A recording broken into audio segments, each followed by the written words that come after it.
I think we're ready to go. We would like to call this meeting of the Provo Municipal Council to order. Today is Tuesday, May 18th. The time is 5:34 p.m. Meetings of the Municipal Council are now being held in a hybrid fashion. Members of the public can continue to view council meetings normally on YouTube and Facebook, although we understand there maybe a YouTube outage going on right now. So we would direct you to Facebook if you're having trouble with YouTube and would like to watch. Or you may attend in person in the council chamber at the Provo City Center where there's limited seating available. The mayor, councilors, and city staff and any presenters are participating in the council chamber or by using Zoom webinar. The coronavirus pandemic is not yet over, but vaccines are available now in Utah for everyone 12 and older. We encourage everyone who's eligible to get vaccinated, and we encourage all people to protect themselves and others by following the protocols set by the CDC and our state and local health departments. Please stay safe and be kind. This meeting is being broadcast live on the web on the Provo City Council YouTube channel. If and when YouTube is back up and running, where it will also be available for on-demand viewing. I remind participants to mute your microphone when not speaking so as to minimize the potential for background noises and conversations to be picked up, recorded, and broadcast for all to hear. It looks to me like all 7 council members are present, either in the chambers or participating remotely. We also have Wayne Parker, our Chief Administrative Officer, and I believe Mayor Kafusi will be joining us shortly. The opening prayer tonight will be offered by Councilor Travis Hoban. Our Father in heaven, we're grateful for this opportunity to come together today. We're grateful for the administration and the people of Provo and the opportunity we have to serve. We're grateful for this great city we have, this great state. We ask you to guide us in our decisions and help us to make those decisions that are going to be right for this city and help to protect the rights and privileges of everyone that we have in our city. And we say these things in the name of Jesus Christ. Amen. Amen. Thank you, Mr. Hoban. And now I would like to lead us in the Pledge of Allegiance.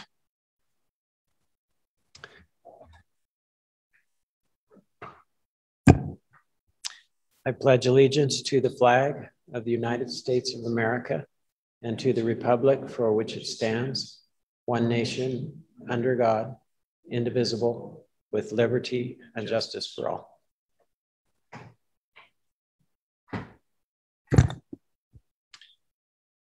Just occurred to me that those watching remotely couldn't see me as I was standing up, but those of us here in the chamber were standing and facing the flag as we were reciting the Pledge of Allegiance.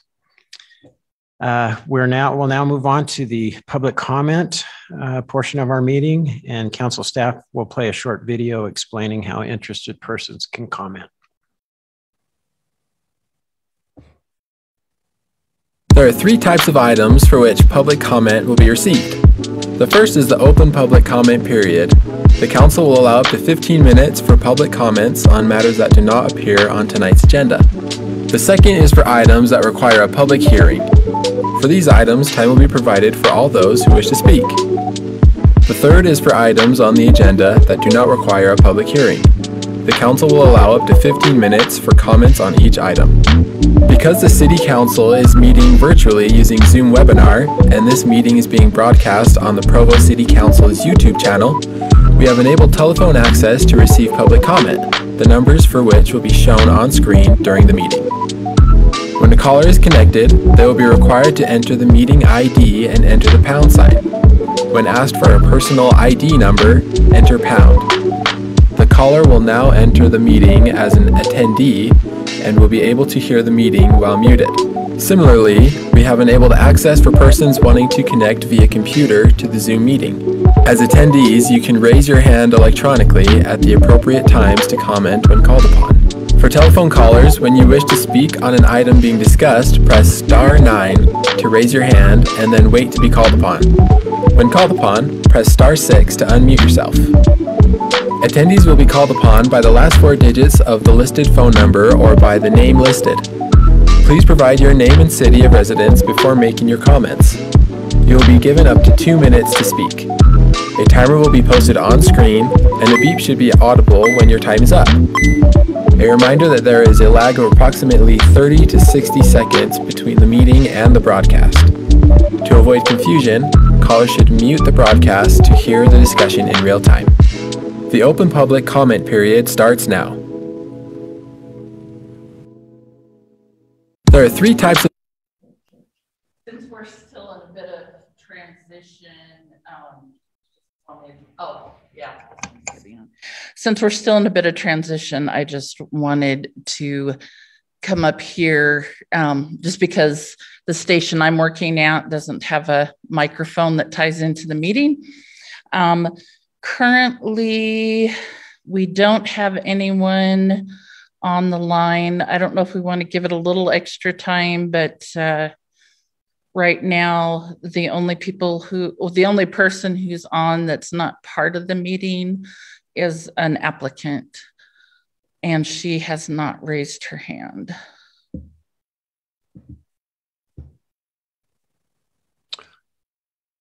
Okay, it appears we don't have any public comment tonight, so we will close that and move on to our first item of business, which is the approval of council minutes from the April 30th, 2021 council meeting.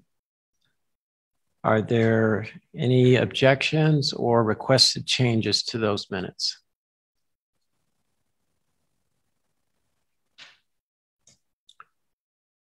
Seeing none, I will declare those approved by unanimous consent.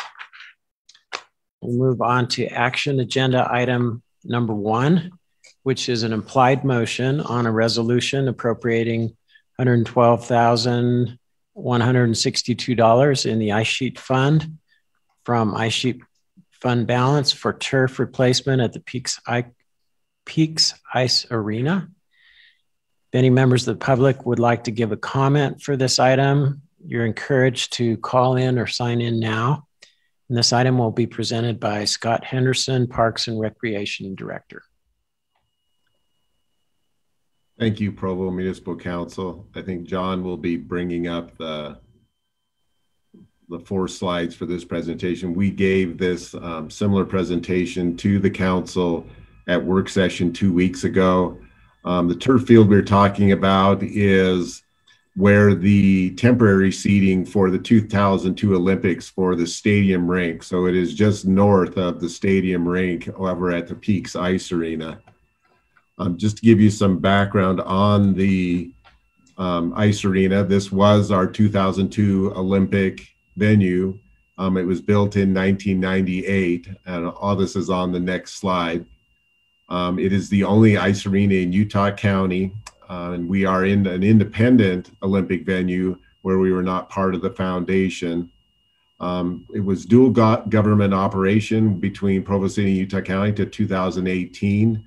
So we have been able to self-fund and do a lot of the building replacement ongoing because this is our opportunity to be our next Olympic venue, and as Utah tries to bring the Olympics back to Utah. The high use of this arena has created a self-sustainable situation. And to quote Fraser Bullock, who is leading up our next Olympic charge, really is an example of that a lot of people as far away as South Korea has come to take a look at our operation as moving from an Olympic venue to a day-to-day vibrant facility. The turf is a year-round facility in our indoor space. It generates about $200,000 in annual revenue. It has a ton of groups that utilize this for their practice time, especially in off-season before they head outdoors. It's good size, which is 200 by 80 feet. It was installed over 10 years ago. So looking at that revenue that is generated in Parks and Recreation Director edition, that is over $2 million in revenue generation that have come off this facility. But after 10 years, this facility is reaching its end. We have gone to bid for replacement of this. And I think one of the big reasons why our program is successful is program diversification. Now, instead of just ice programs, we have these turf programs. We also have fitness programs and other programming associated with other areas in Provo Parks and Recreation to really diversify the users there.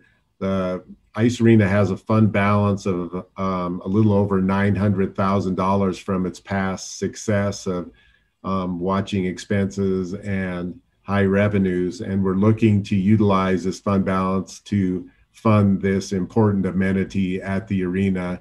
And then this list shows the bid. So we're asking for an appropriation from fund balance equal to the low bid, which we feel is, we've already done the research, as a qualified bidder to give us some top quality indoor turf in that area.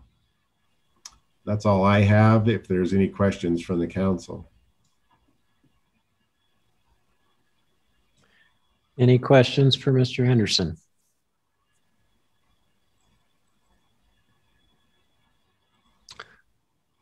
All right, seeing none, we thank you very much for the presentation.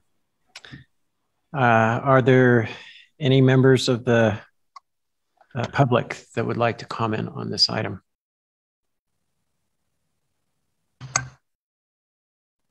At the moment, there's no one on the list except for an applicant on a land use issue later. Okay, I'm not seeing anyone moving to the podium here either.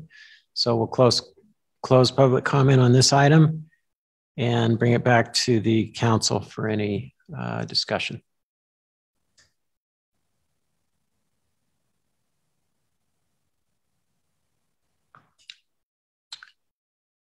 Mr. Harding. Thank you, Chair. Let me ask a quick question. And this actually may be for Mr. Borgett to answer, but if Mr. Henderson knows, welcome that as well. I'm just comparing the two ice sheet requests that we kind of have ongoing now. One is for this turf replacement, and the other is for a Zamboni replacement.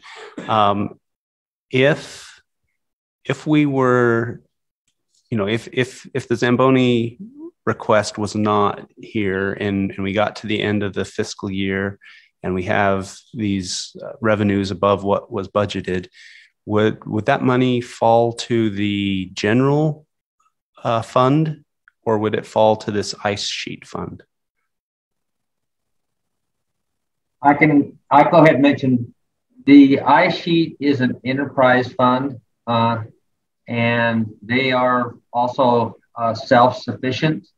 Enterprise fund, they're generating enough revenues to cover their costs, and in fact, more revenues than their costs. And so it would just fall to fund balance in the ice sheet.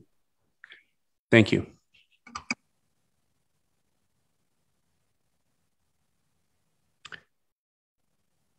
All right, if there are no other comments or questions, I'll call for a vote on the implied motion. Councillor Harding? Yes. Councillor Hanley? Yes. Councillor Hoban? Yes. Councillor Fillmore? Yes. Councillor Ellsworth? Yes. Councillor Shipley? Yes. And I, Dave Sewell, will vote yes as well, making it a unanimous vote. We'll now move on to action item number 2, which is an ordinance amending Provo City Code regarding mayoral compensation. Since both this item and the next pertain to the work of the Elected Officials Compensation Commission, which is appointed every 4 years to review and recommend compensation, I'll read both items in. Ordinance is amending Provo City Code regarding mayoral and municipal council member compensation.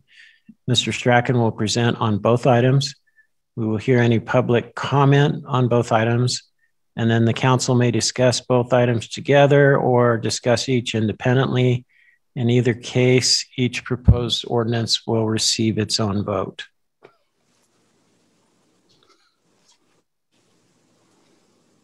If any members of the public would like to give a comment for this item, we encourage you to call in or sign in now. And this item will be presented by Cliff Strachan, our Council Executive Director. Thank you, Mr. Sewell. As you know, the commission, the Elected Officials Compensation Commission, was elected in February pursuant to our code. They met in April 20th. They presented their recommendations. Their recommendations are as follows. The recommendations are based on a review of like-sized cities. In the case of the mayor, also looked at strong mayor forms of government. In any case, what they've recommended is the mayor's salary be raised to $130,000 per year.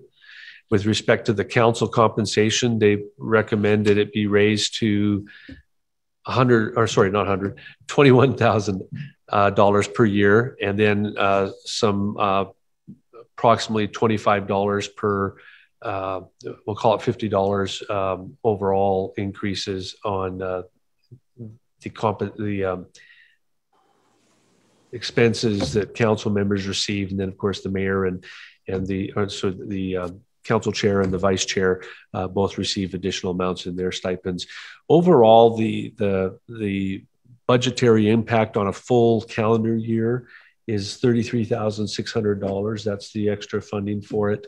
And then in terms of the FY22 budget, only half of that will show up, be included, because there's only a half-year impact, since all of these increases, if adopted, will be effective beginning of January. With that said, the first ordinance you have in front of you is the mayoral compensation ordinance, and I'll leave it to you now to discuss that if you'd like. We'll open this item for public comment. At this point, are there any members of the public that would like to comment on either of these two items related to elected officials' compensation?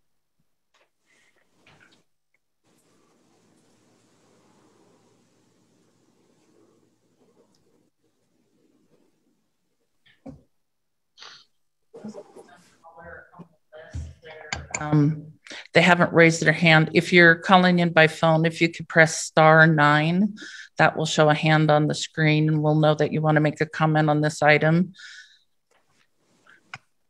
Otherwise, we're done. Yeah, definitely keep your hand down until you're ready for the item.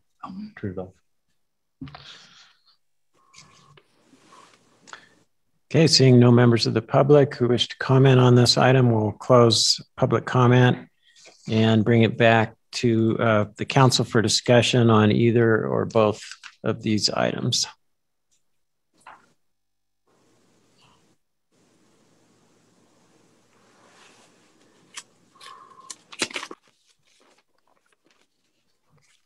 Mr. Hanley.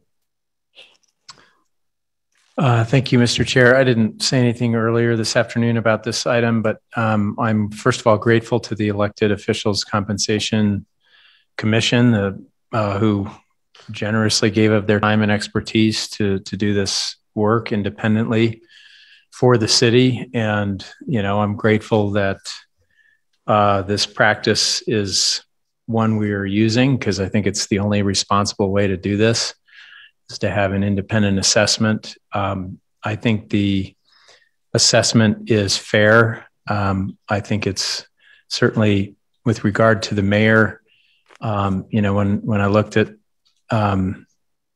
their comparison with comparable cities and then added in the special burdens of the airport and other issues that the mayor of Provo will always have to face. I think it's fair and adequate compensation. I don't think anyone is going to make themselves wealthy by doing this kind of work, but I do think, from my experience, it helps. It helps because of the enormous amount of time that is required to do. I've never sat in the mayor's seat, obviously, but from a city council perspective, anyone going forward, I think earlier today there was some really important comments about how adequate compensation in this position on the city council allows for people of greater economic diversity to run. I don't think anyone would like a situation in which only people who are so wealthy that they don't need the salaries of these kinds of offices should be the ones to run. Not that that means that they're unqualified, but the more diverse backgrounds we can support who desire to run for public office, the better. I was sort of doing rough calculations in my head about 15 hours a week for 52 hours a year. There's no vacation. There are off weeks and on weeks, and some weeks, and 15 hours is a rough guess. I don't know. Sometimes it's 20 and plus, and sometimes maybe it's a little less. But if you just calculate that, it's a very, very, very modest salary in any case, even if you were to calculate it up to full-time work. So it's just, I think the spirit of it has always struck me as sort of just adequate compensation, and that's what it feels like to me. So I'm comfortable supporting this, especially in light of the fact that we've already looked at our budget and we know that we can do a lot of the restoration of benefits and so on throughout the whole city for all the city employees. I think this is a good gesture of support for future people who will sit in our seats.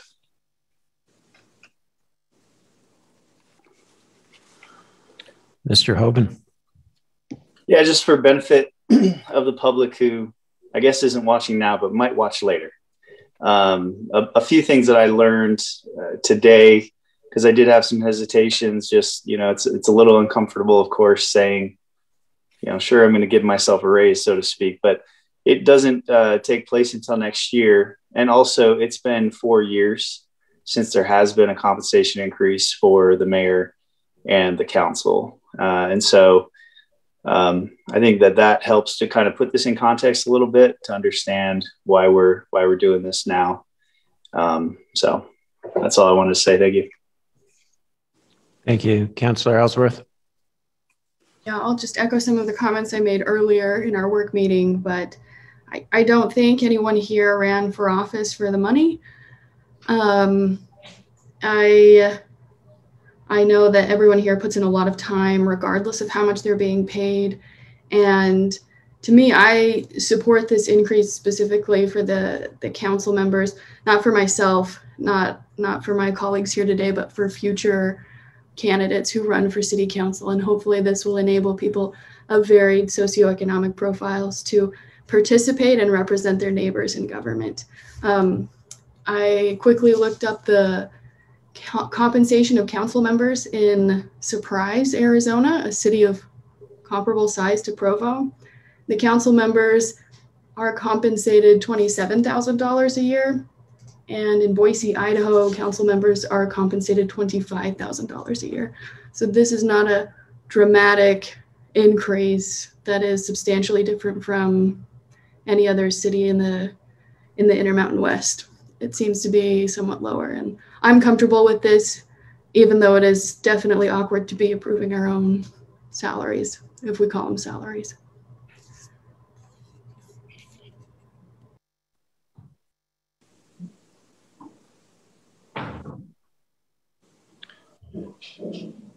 Other comments from councilors?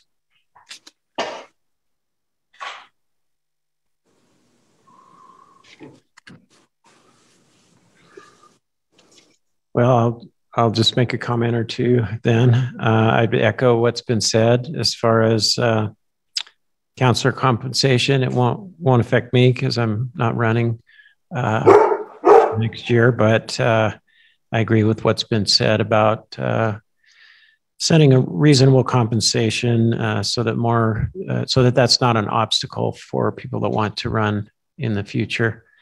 And with regard to mayoral compensation, I think the best way to think about this is compensation for a leader of a large organization with many employees. In fact, Mr. Parker, what's a ballpark number for the number of FTEs in Provo? Full-time employees is about 700 total payroll at peak. In the summer, including part-time and seasonal, is about 1,500. Thank you. So well in excess of 700 full-time equivalents. So, you know, we occasionally hear citizens mention that maybe mayoral compensation is a little high, and they're thinking in terms of public service or you know, other part-time or volunteer positions. But I really think a better comparison would be to compare against chief executive officers of companies with 700 employees. And then I think if you made that comparison, this would seem like a very modest compensation. So I'm supportive of both.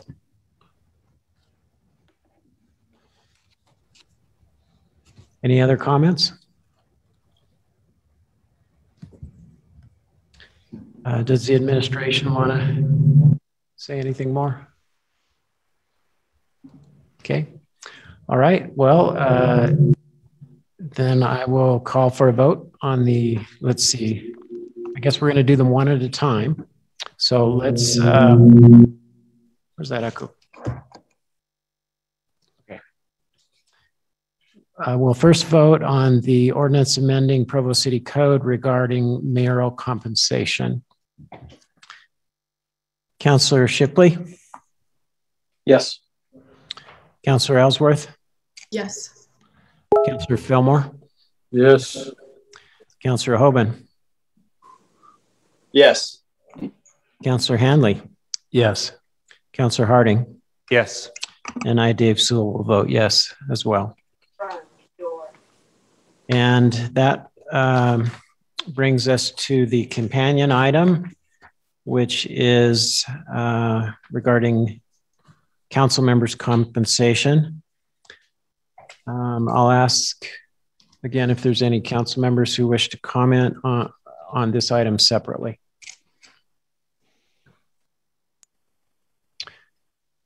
Not seeing any, I'll call for a vote. Councillor Harding? Yes. Councillor Hanley? Yes. Councillor Hoban? Yes. I just wanted to make sure, do we have to allow public comment on this separate item? Well, we did ask for public comment on both items. Okay. At the beginning. Thank you. Yeah, not when we read them in together, make it clear that we're doing them together. Yeah, I don't see any new numbers in the attendee list. I'm very happy to take comment if there is somebody that's trying to, but I don't see any evidence of that.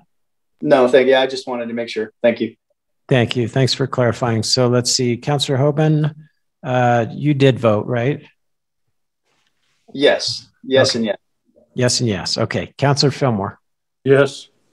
Councillor Ellsworth? Yes. Councillor Shipley? Yes. And I, Dave Sewell, will vote yes as well. That brings us to item number 4, which is a resolution tentatively adopting the tentative budget for Provo City for the upcoming fiscal year.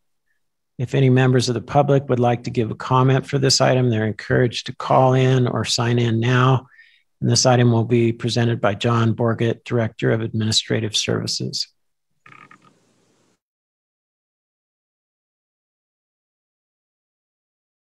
I wanted to just spend a few minutes, first of all, going through some key items that are in the budget for residents that may be viewing this that were not online a couple of weeks ago when we brought the budget to the council and also for others that may view it at a later date. So I'm going to kind of walk through our budget highlights document fairly quickly, just to give kind of an overview and provide what some key components are that are in the budget. The first thing I would just mention is that the budget, the total amount of the budget for this year is $303,469,053.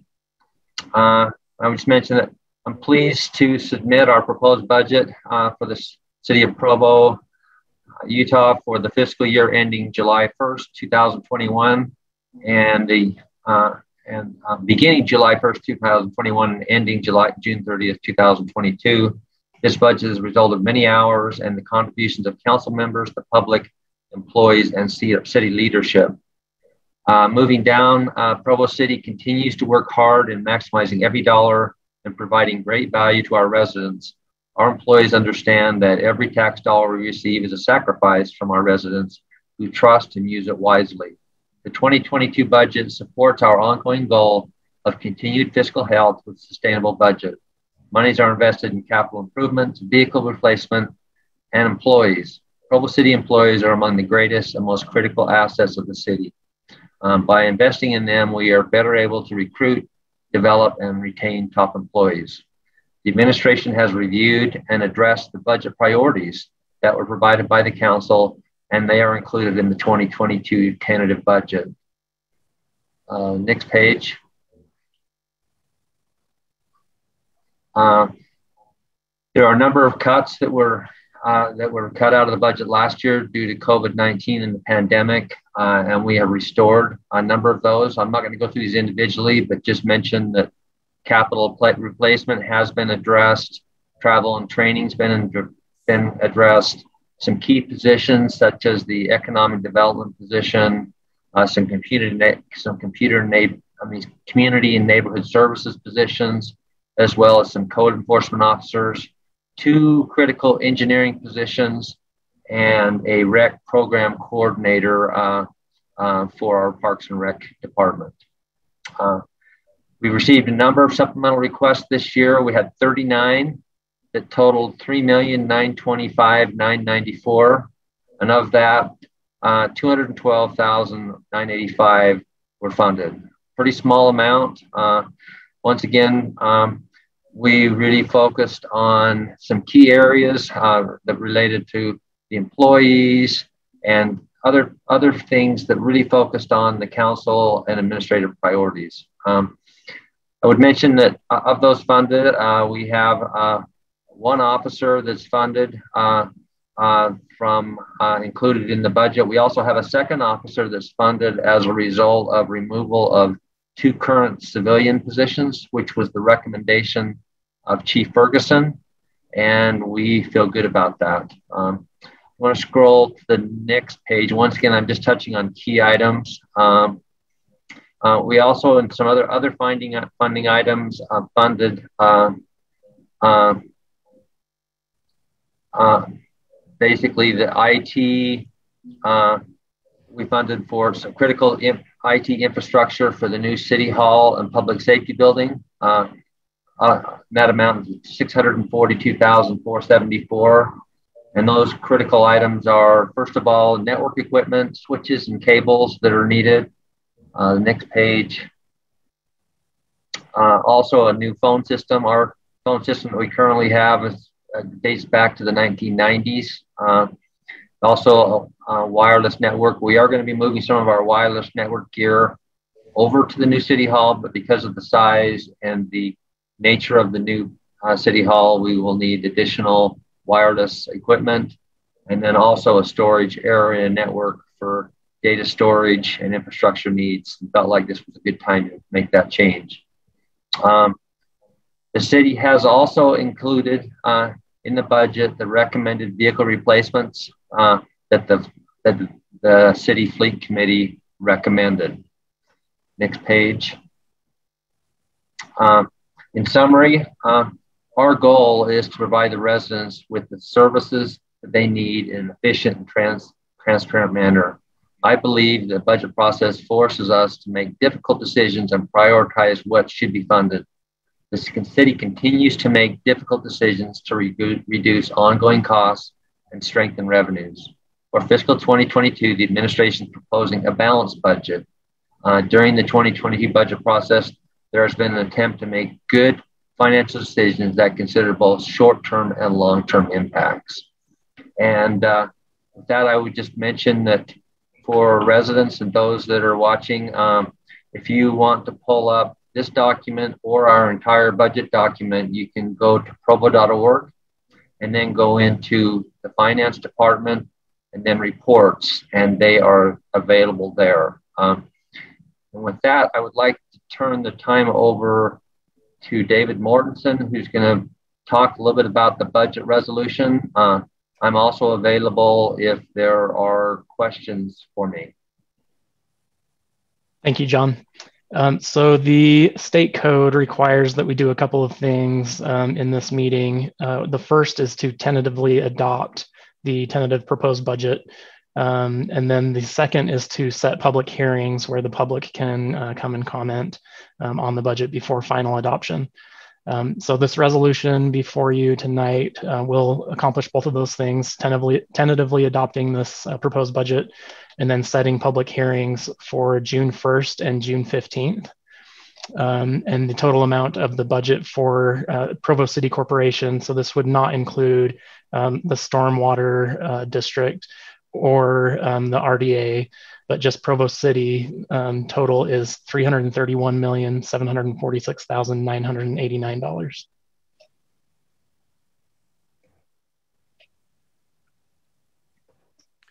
Do we have any yep, that's all I have. questions for Mr. Mortensen?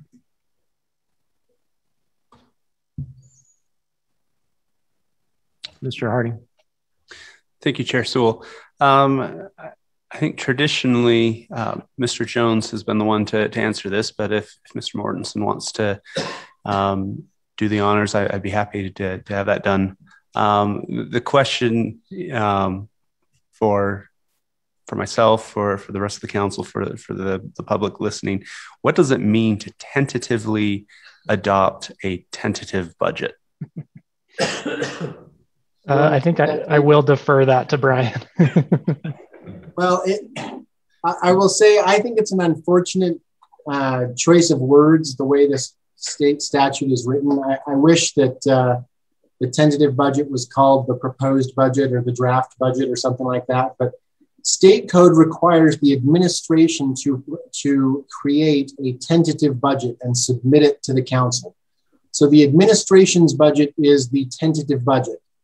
The council, when it receives it, tentatively adopts it, meaning it is now not the tentative budget, but the tentatively adopted budget, which is then the official budget for the citizens to review, the citizens and the council to review during the 2 subsequent public hearings before the council finally adopts a final budget.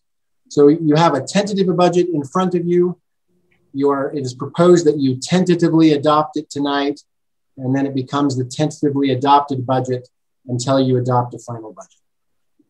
So we're not committing ourselves to the budget that's before us. We're just basically accepting that this is the budget that has been proposed by the administration. Yes, you're saying we accept this budget and it is the one that we are now going to turn our efforts to reviewing. And so citizens, if you want to look at something and give us feedback on it, this is the official document for you to review and give us feedback on. Mr. Strachan.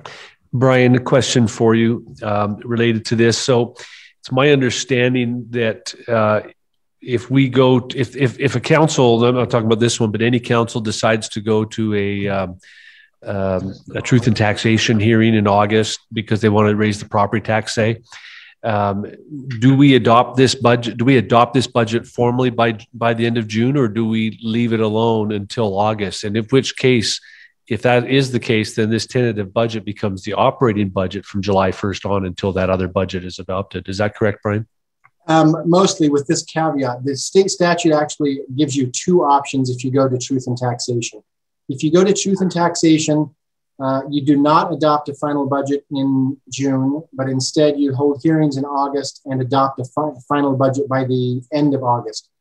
during the period from July 1st until you adopt the final budget, state statute actually gives you the option of either operating from the tentative budget or operating from the previous year's budget. But I think the custom and practice generally has been to operate from the tentatively adopted budget.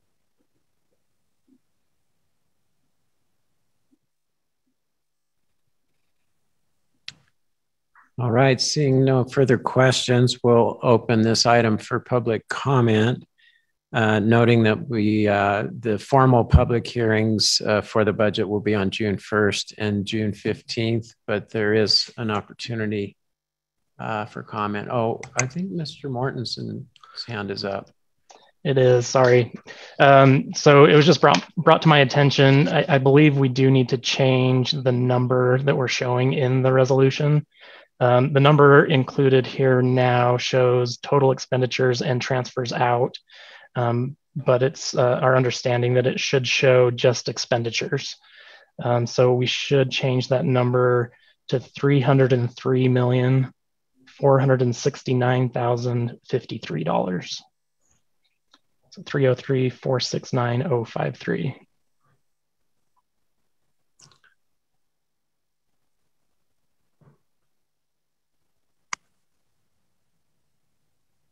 Can you repeat that again, David? Yeah, 469,053.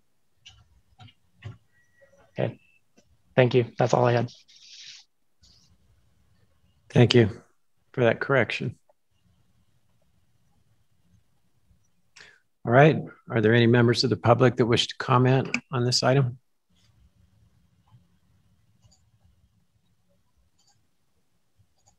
Oh, Mr. Chair, there's no one, no hands are up. The same two people have been in the attendees list all evening. All right, thank you. Seeing none, we'll bring this back to the council for any discussion. Mr. Harding. Chair Sewell, I'd like to move that we make the resolution that's on the screen be what the implied motion applies to.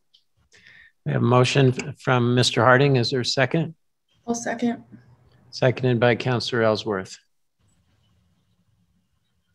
Any discussion on the motion? All right, I'll call for a vote on substituting what's on the screen to become the new implied motion. Councillor Shipley. Yes. Councillor Ellsworth. Yes. Councillor Fillmore.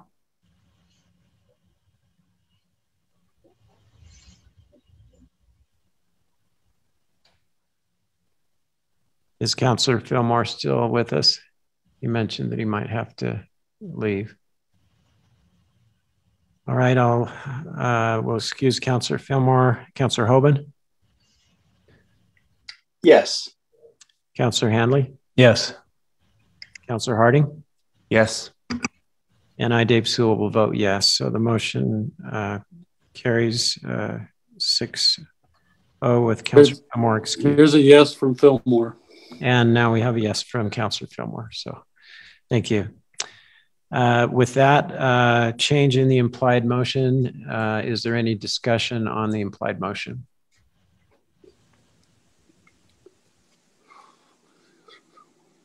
Seeing none, I'll call for a vote on the modified implied motion. Councillor Shipley? Yes. Councillor Ellsworth? Yes. Councillor Fillmore? Yes. Councillor Hoban? Yes. Councillor Handley? Yes. Councillor Harding? Yes. And I, Dave Sewell, will vote yes. There's no objection. We will now recess the Provo Council meeting and reconvene as the Redevelopment Agency of Provo by unanimous consent. Seeing no objection, I'll turn the gavel over to you, Councillor Ellsworth. Okay, we have one item, a resolution to tentatively, a resolution tentatively adopting a tentative budget for the Redevelopment Agency of the Provo City Corporation. staff will present. Thank you. So similarly to the Provo City resolution, this will tentatively adopt the tentative budget for the Redevelopment Agency of Provo City and set public hearings for June 1st and June 15th. And we similarly need to make a correction. I'm sorry, RDA is okay. We don't need to make any corrections to this one. So the total amount of the tentative budget for the redevelopment agency is $1,184,648. I'm happy to answer any questions. Are there any questions at this time?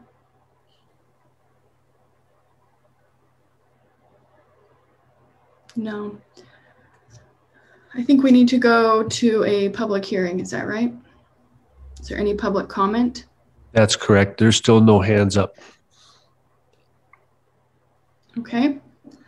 Assuming there is no public feedback, is there any comments from the council members?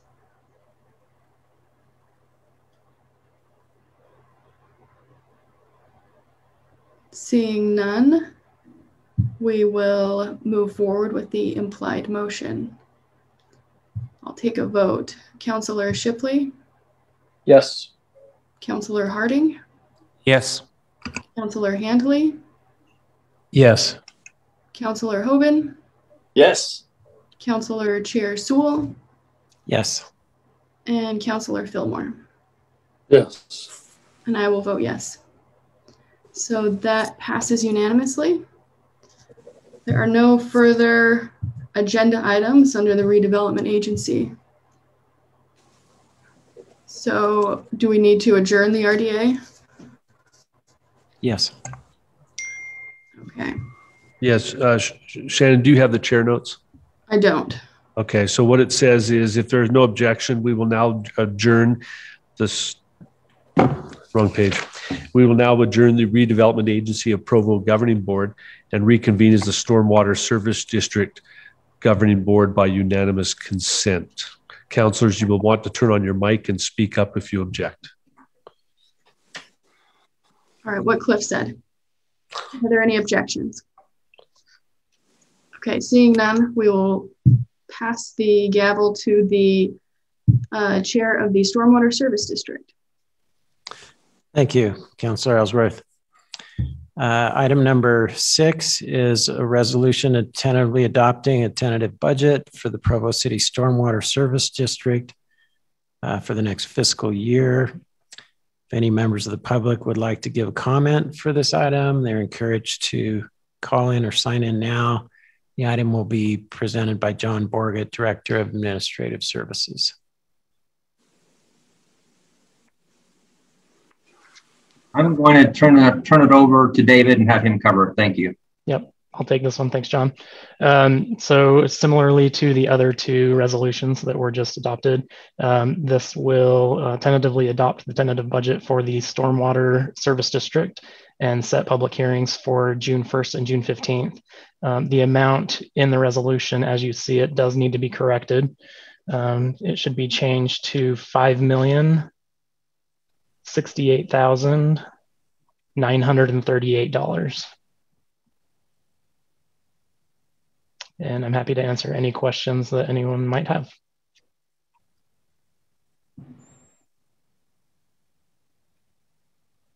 Any questions for Mr. Mortensen?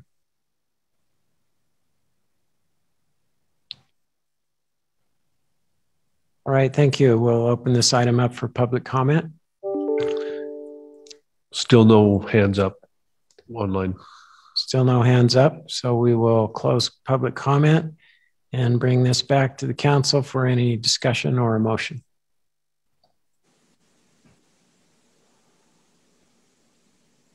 Mr. Harding. Chair Sewell, I'd like to move that the implied motion apply to the resolution as written currently on the screen. Thank you, Mr. Harding. Is there a second? I'll second. Second by Councilor Ellsworth. Any discussion on the motion? Then I'll call for a vote. Vice Chair Shipley? Yes. Councilor Ellsworth? Yes. Councillor Fillmore? Yes, sir. Councillor Hoban? Yes. Councillor Hanley? Yes. Councillor Harding? Yes. And I, Dave Sewell, will vote yes. So we now have the amended implied motion on the screen. Is there any discussion on that? Seeing none, I'll call for a vote. Mr. Harding? Yes. Mr. Hanley? Yes. Mr. Hoban? Yes. Mr. Fillmore? Yes. Councillor Ellsworth? Yes. Councillor Shipley? Yes. And I, Dave Sewell, will vote yes, making it unanimous. Mr. Sewell, I vote yes. Did I skip you? You didn't. There was just another yes that came in at that moment. Okay, thank you. So it is a unanimous vote after all. If there is no objection, we will now adjourn the Stormwater Service District Governing Board and reconvene as the Provo Municipal Council by unanimous consent. Councilors, you want to turn on your mic and speak up if you object. Seeing no objection, we will consider ourselves reconvened as the Municipal Council and move on to agenda item number 7, which is an ordinance enacting Provo City Code Chapter 14.20C. If any members of the public would like to give a comment for this item, they're encouraged to call in or sign in now. This item is to be presented by Melissa McNally, our planner. Good evening, council members. So we brought this item to council just at the last meeting a couple of weeks ago, and some concerns were voiced about the changes we were making to the FC2 zone and the way that it was going to affect the existing zone just off of Center Street. So we as staff got back together and discussed how to best allay some of these fears and concerns, and we decided maybe the best option was to create an FC3 zone that's applicable only to those 2 parcels that we were hoping to have included in an FC2 zone that are in the Lakewood neighborhood. So we went ahead and we've got the, John, do you want to move the slide to the next? Thank you. So here is the FC3 zone that we're proposing as 1420C, and it would be applicable only to the 2 parcels that are in the Lakeview neighborhood. And it's got the same language as the proposed changes in the FC2 zone. We've just shifted it to this, and we will be leaving the FC2 zone as it is currently in the city code. So John, if you just want to go through the next few slides, you can see all of this text. Should look pretty familiar from the last meeting. And I'm happy to answer any questions that you have about this item. Any questions?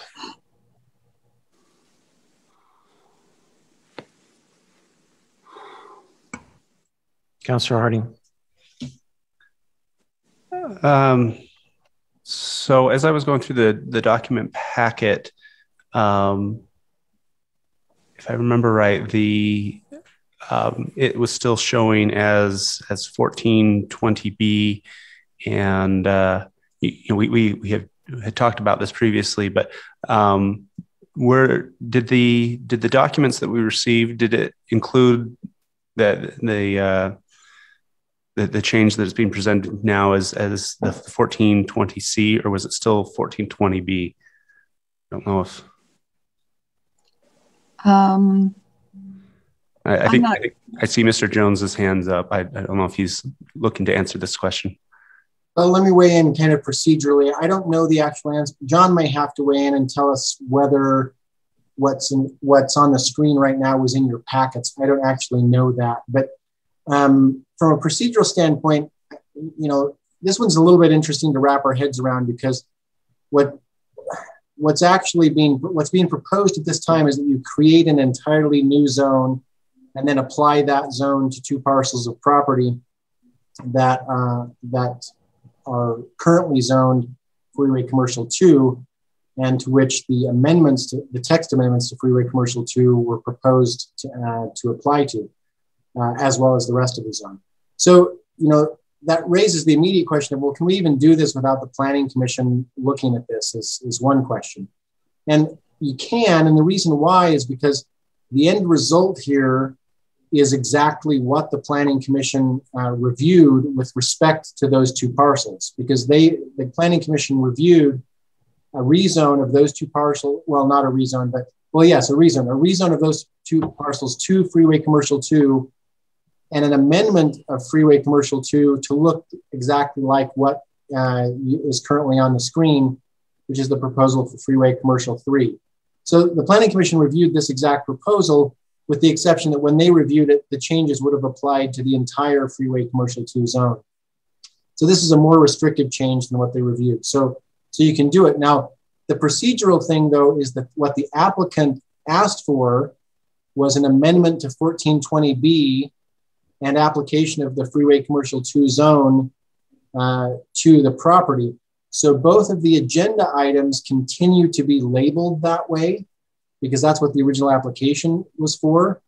What's being proposed to you by staff is that you make substitute motions for both agenda items in this meeting to, instead of amending 1420B, substituting an entirely new ordinance that enacts 1420C instead.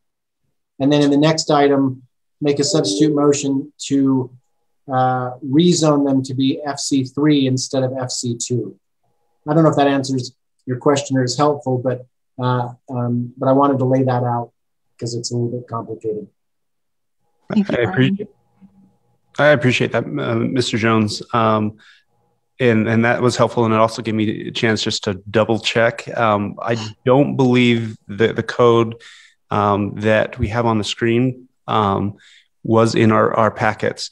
But I agree with the general characterization, and I'm supportive of this, and I appreciate planning taking a second look at the concerns I raised. So I'm very supportive of this. I just wanted, I just had a couple questions, and so I guess my request is, because we hadn't seen this language, that we just very carefully differentiate, if there's any changes or where any changes are between what we had in our packets and what's on the screen. I believe the introduction, I think it's called the purposes or intent or something like that at the very beginning. I believe there's some minor word changes in that.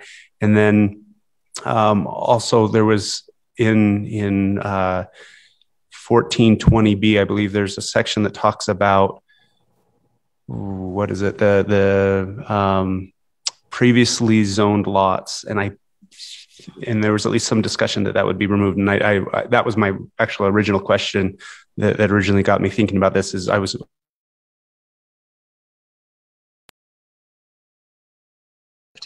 Yes. Since it's specifically for the two parcels, that wasn't necessary to include in this title. Thank you.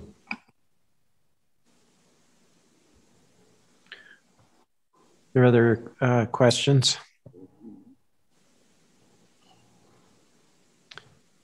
If not, we'll open this item for public comment.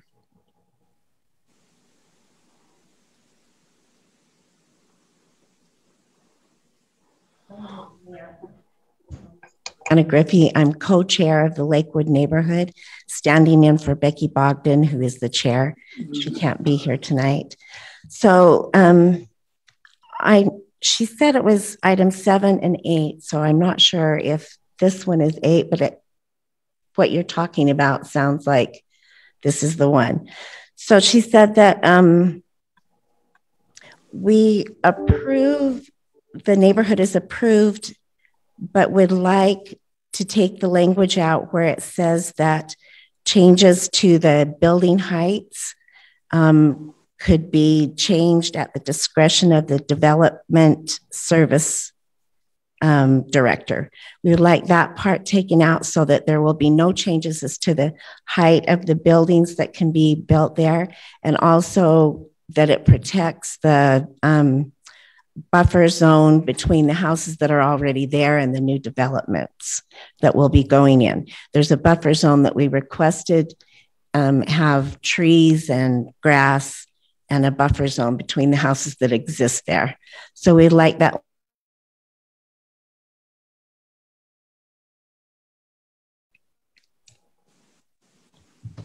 Thank you. Okay. Are there any are there any members of the public that wish to comment? Seeing no others, we'll close public comment and bring this back to the council for discussion. Mr. Harding. Thank you, Chair. I just wanted to clarify that I did find that the language is actually in our packet. So we did have that since Thursday. And so I just wanted to make that clear and apologize if I suggested it wasn't in there. Okay, thank you for the clarification.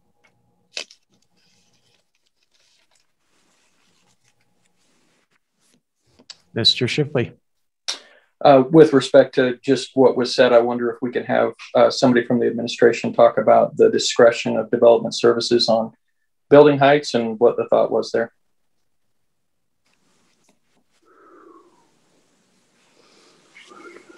Robert, are you on? Can you speak to that? Sure, I'm happy to do that one. I just wanted to say that we appreciate that comment.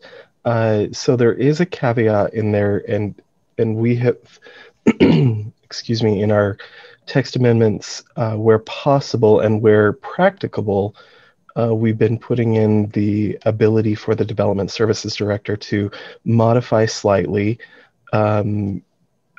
certain regulations relating to building height or setbacks or things like that, because we find that especially in instances like this where there's not a specific development attached to this rezone, it allows for any future specific circumstances that might make it more feasible to develop on that specific property. But we have put in certain caveats in there that limit that specific ability of the director, basically saying that the modification is visually compatible with the neighboring development and that it doesn't cause a violation of the building code or the fire code. So the Development Services Director can modify certain things, but with some certain conditions as well. It's just meant to allow a little bit of flexibility, not to detract from the intent or the purpose of the zone. Thank you. Councilor Ellsworth. Yeah, I just wanted to say that there's plenty of instances in the code where we leave the discretion to the Development Services Director. And I think that's a process that we can, a process and a person that we can trust.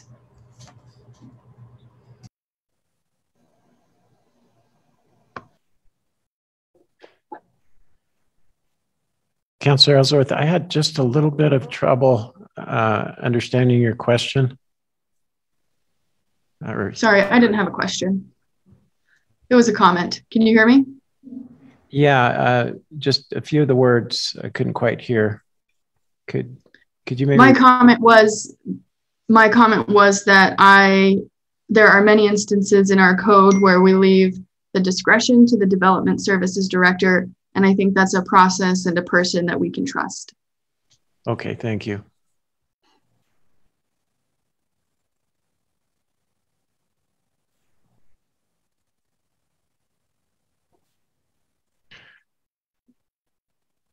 Any other, Mr. Harding? I was hoping that there would be a few other comments so I'm just looking through the landscaping requirements in the buffer. But if no other councilors are going to comment, let me just say that I'm supportive of this. I'll be voting in favor of it tonight. I do want to just state my concern that the way that we're proposing to create this FC3 zone, and the way that it's proposed that we'll apply it to these two parcels, creates a 65-foot buffer that needs to be landscaped.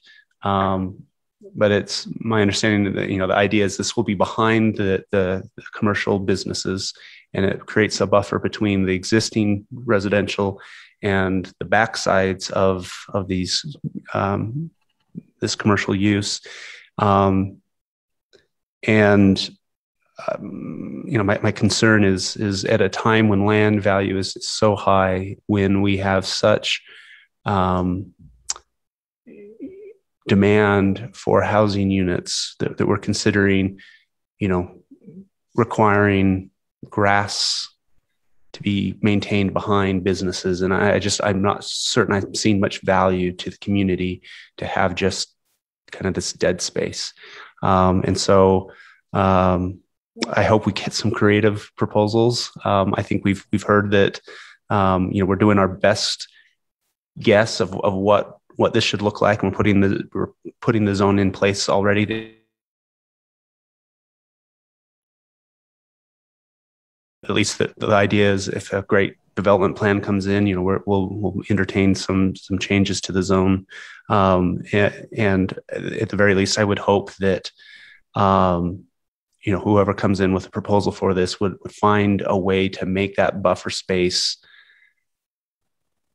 an amenity, something that can be used by people that just that it can be value added, can be a worthwhile space. So anyway, that's my thoughts on it. It seems like now is not necessarily the time just to create use spaces without use. So thank you. Mr. Mills. I really appreciate that comment, and I just wanted to jump in and say that is something that we definitely take into consideration. And if you consider that space, that 65-foot buffer, the original intention for that was LDR, and it's 10 acres, and so that would work out to about 120 units. Our intention is that 120 units would probably transfer to a different location in the area, and so we wouldn't be losing out on any housing units, just in a different location, and hopefully to put more compatible uses closer together, rather than creating situations that might not be as advantageous. So thank you very much, Councillor Harding, for that.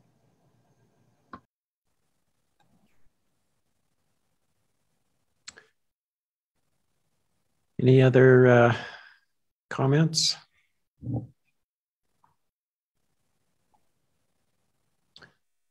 If not, I'll look for a motion. So I think what staff is proposing now would require a change to the implied motion.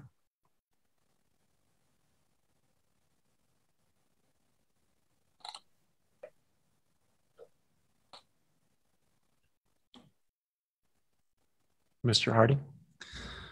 I'm not certain I fully understand one way or another. So I'm going to ask Mr. Jones to help walk me through this, but I would be happy to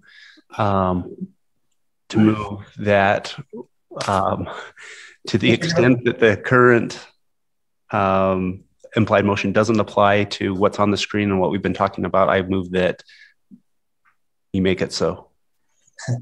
Yeah, that's appropriate, because the implied motion actually applies currently to the proposal to amend 1420B and to make amendments to the Freeway Commercial Two zone. So a substitute motion to have the exhibit on the screen be the subject of the implied motion is the right thing to do.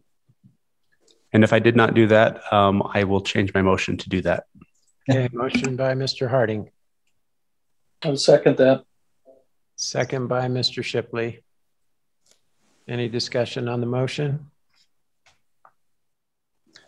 All right, I'll call for a vote. Councillor Shipley? Yes. Councillor Ellsworth, Yes. Councillor Fillmore, Yes. Councillor Hoban, Yes. Councillor Hanley, Yes. Councillor Harding, Yes. and I, Dave Sewell, will vote yes. So the implied motion now refers to what we've been talking about. Is there any discussion on the implied motion before we vote on that?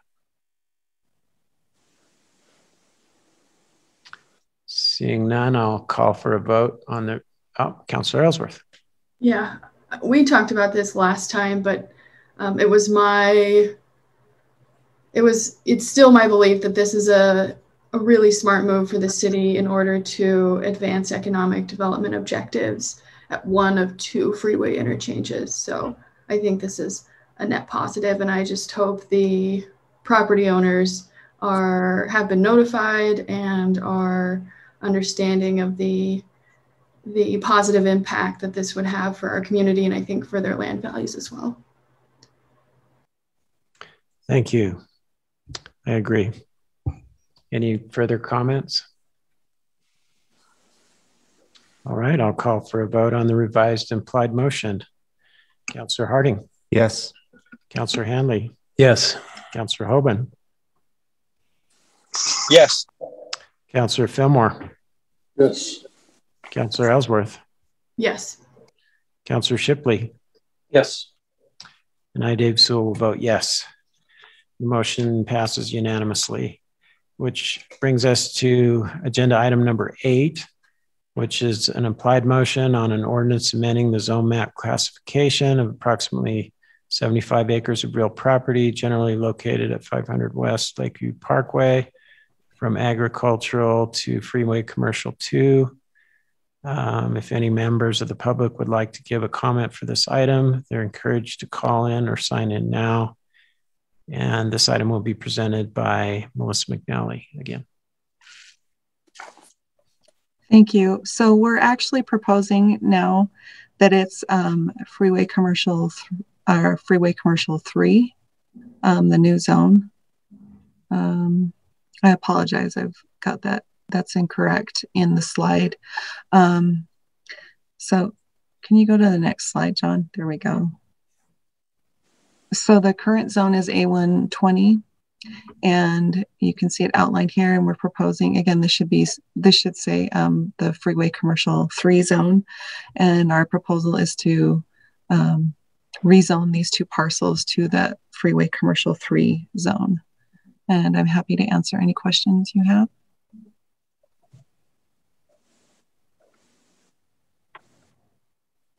Any questions from councilors?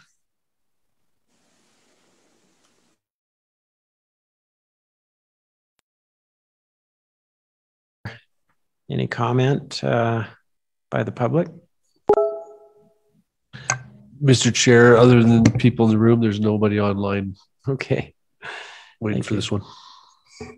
Again, I would like to just reiterate that we would like to protect the existing homes. And I know that you said that you trust the director, but we have had issues with this before. In the development of Osprey, all along the Argyle's property, there was supposed to be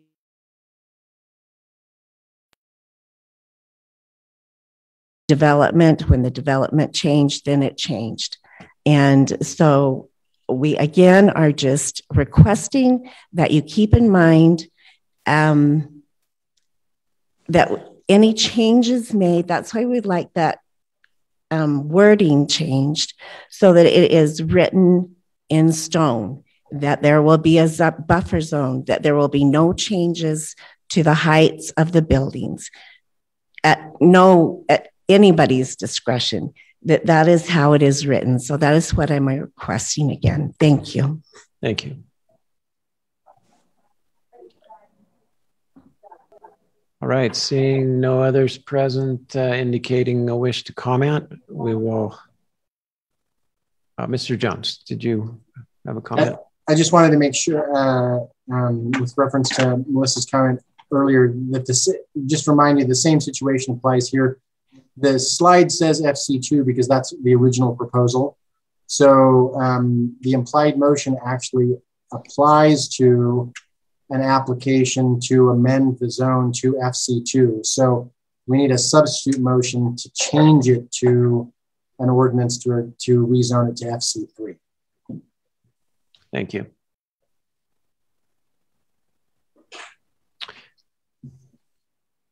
I'll turn it back to the council. Mr. Harding. Happy to yield the floor to Mr. Shipley. Mr. Shipley. Thank you, Mr. Harding. Probably doing what you had in mind, just would move to substitute this motion for the FC3 instead of FC2.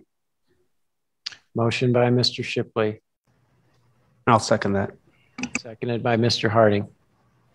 Any discussion on the motion? Seeing none, I'll call for vote. Councillor Shipley? Yes. Councillor Ellsworth? Yes. Councillor Fillmore?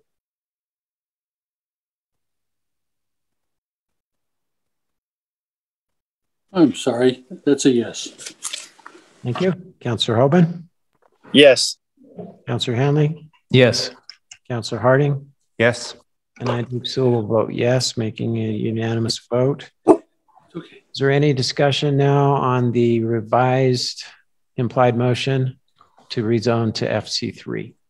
Mr. Shipley. Yeah, again, with deference to the neighborhood, I would just love to hear from Robert on what the caveats are for changes, what the limitations are for changes in building height. Mr. Nelson. You bet. So kind of the same thing that we just briefly talked about earlier. The intention is that the zone will stay as it is. The only reason that the director would modify anything is if there was a slight deviation that would allow for a better development, and they would have to make that finding. Is there some kind of limitation to how much that variance can be? Is there any kind of limit to the variance amount? There's not a specific numeric that the director can change the zone or the development other than the intention that it can't. I think the specific language in there is that it can't deviate from the building code or the fire code, and it has to maintain the integrity of the neighborhood. So height is definitely one of those things that has been expressed over and over. So that's a finding that the director would have to make. Does that make sense? Yes, thank you. Okay. Mr. Harding? I'm going off of memory here. And so if anyone has a better memory, please jump in on this. But I believe there was there was a comment earlier about a buffer that was going to be in a development and then it wasn't. And if I remember the situation around that is that there was one developer that had a proposal, and in meeting with neighbors, the neighbors had some concerns, and the developer said, well, I'll put in this buffer, I'll kind of have this buffer.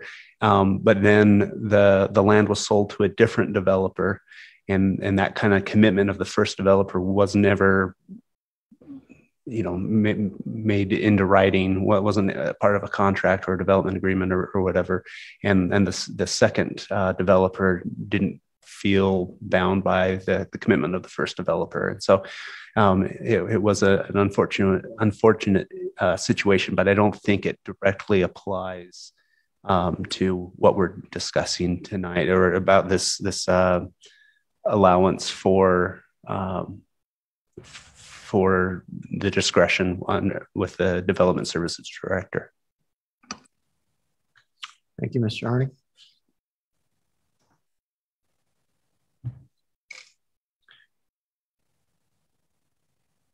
Any other comments or questions by council members? All right. Seeing none, then I'll call for a vote on the revised implied motion. Councillor Harding? Yes. Councillor Hanley? Yes. Councillor Hoban? Yes. Councillor Fillmore? Yes. Councillor Ellsworth? Yes. Councillor Shipley? Yes. And I, Dave Sewell, will vote yes, making it a unanimous vote. That brings us to item number 9 on the action agenda, which is an ordinance amending Provo City Code regarding conditional uses in the Freeway Commercial FC1 zone. If any members of the public would like to give a comment for this item, they're encouraged to call in or sign in now. This item is to be presented by Aaron Ardmore. Okay, thank you, Councillor Sewell. So if you all recall, this item was continued from the last agenda. There actually isn't anything new from the last time this was heard. This item was continued as a way to have a little bit more time to research the item. So there's nothing new to cover. Again, this is for a proposed conditional use addition to the freeway commercial zone. So what I wanted to do with my time tonight as planning staff is kind of just reiterate what's being asked for and maybe more maybe what's not being asked for. So in the freeway commercial zone, if we could advance the slide. So there's the conditional use that's being asked for. So advance one more slide. So there's the freeway commercial zone. Right now, there's a permitted use of a cannabis distribution or a pharmacy. It's legally established by Utah State. That's actually not being discussed. That's legal. It's already existing in the zone. It's kind of in the middle of that freeway commercial zone that's on your screen. I think what is up for discussion tonight is whether we as a city, specifically you as a city council, want to force this specific developer, but more kind of generally any business in the city to purchase a separate property to produce a good on a separate parcel, to package that good, truck it down the road to this zone, unload it, and then sell in this freeway commercial zone, which they already own and are operating out of. Or does it make more sense to allow them to operate a small production facility behind a business that they are already operating, that pharmacy that they're already operating in the zone? A lot of discussion was kind of had in the last hearing about the operation that they're currently they have on Draper Lane. Different ideas of the actual product, and I think it might help for some of the counselors, maybe if there's a bias against the actual final product that is being discussed. Maybe just take that out of the discussion and just think of it as a business decision, kind of ignoring the final product. Say, for example, if there's a modern, like a modern apothecary shop wants to be established in the Freeway Commercial 1 zone. And they're producing their own tonic on site. Would there be the same issue? Would we have concern with that being in this zone? And what would those concerns be? So I just want to kind of frame it in a different way tonight. Honestly, apothecary shop is a permitted use in the Freeway Commercial 1 zone.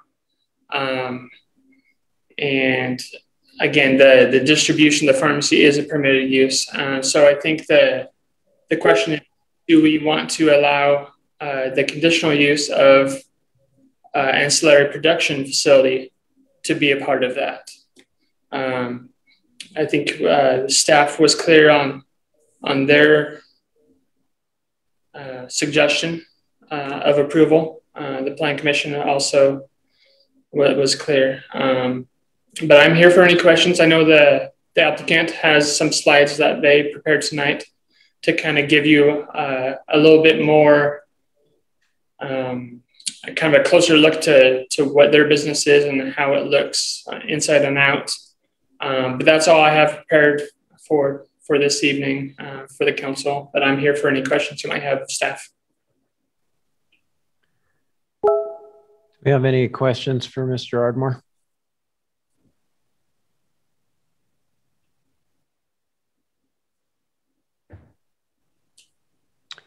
Seeing none, I believe the applicant is here and has some information to present. She does, and her hand's up, so I'll promote her now. She can speak. Okay. Hi, can you hear me now? Yes. Okay, perfect. I just wanted to share a little bit of information about the existing pharmacy facility that is there, as it is a permitted use existing in the FC1 zone. And right at the bottom, we're just indicating that we would like them to allow an ancillary use of production at the back of this facility. And as this is a fairly new use to the state, it's very limited and it's highly regulated. So they're not allowed to have any visual access of any type of product from the public, and they're also not allowed to advertise. So it's a fairly nondescript business. They're allowed to have their signage, as you've seen here, and then they have a large medical, a green medical cross sign that's visible from the freeway, but that's about all that you could see. You probably wouldn't know it was there unless you were looking for it. And it is for medical use. And if you could go to the next slide, please.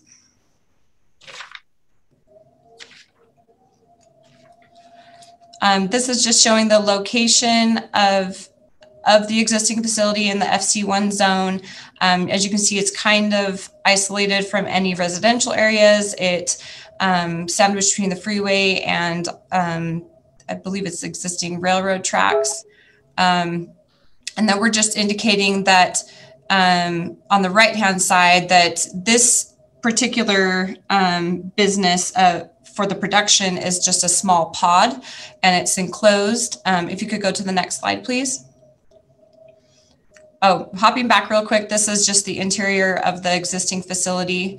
Again, this is a regulated facility, and so it's not open to the public. It has to be someone that has medical cards before they can even get into the interior of this facility. Next slide, please. A few more photos of the outside. Next slide, please. And then this is the actual production facility that they would like to move onto the site in the back. So you can see it's fairly contained.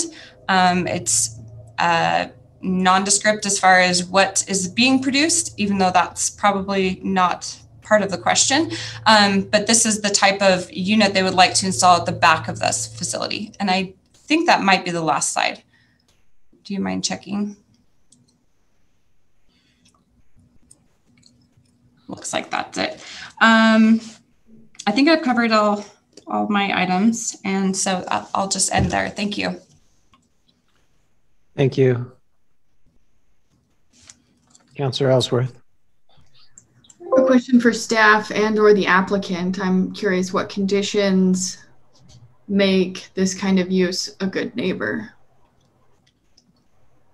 If there was more than one business, or if there was just one business, what kind of conditions may we consider in the future that would make this a good neighbor and a better fit for the land use that we're assigning it to? If I can hop in real quick, as Aaron touched on, it allows the product to be produced on site versus being produced somewhere else within the city, as it is a permitted use in, I believe it's an agricultural zone, but this would allow this particular business to produce the product that they're dispensing on site versus having to truck that in after being produced somewhere else within the city and then to the site for dispensing. So it sounds like one of the benefits is less transportation. I'm curious to hear from staff, what conditions may a future council assign to this kind of conditional use permit? So Shannon, as you know, there are a list of conditional use permits in the code that do have a standard list of kind of already set conditions, like dance halls and things like that in the code in 1434. But there's also a number of conditional uses in our Title 14 that don't have a standard list of conditions, that are conditional uses that are just going through that process, that get assigned conditions when they go through the process and go through review, and our conditions are placed upon them when concerns are found. And I think this might be one of those. If this goes through a review, a concern is brought up, a condition is placed upon that to mitigate that concern. And this might be that, one of those. So I think further study would kind of clarify that, whether that it's one of those where it's a case by case, or it's like a dance hall, or I can't think of any of those other examples in 1434, but there's 5 or 6 of them that have kind of a standard list, like an impound yard, have a standard list of already placed codified conditions. Okay.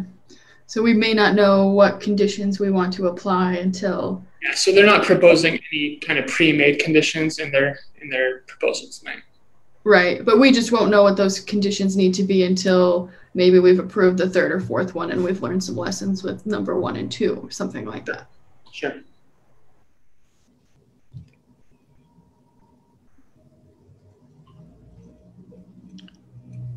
All right, if there are any questions for the applicant, I was going to open public comment, but is this, okay. We will now open this item for public comment if there are any members of the public that are wanting to. There's none. Mr. Montgomery is with Brittany Johnson. Mr. Jones. I had a question for the applicant that the council might be interested in. It just occurred to me after some of the comments last week. And I don't know the answer to this. I know this industry is pretty heavily regulated by the state. Is there a state limit or a quota on the number of licenses that the state will issue for production facilities? Yes, as far as I know, the number of current permits have been used. I would imagine it's an expanding industry in the future, but as of right now, I believe they hold Deseret Wellness, the existing dispensary, holds the only permit in one of 2 permits in Utah County, I believe. That's for distribution or for production, or both?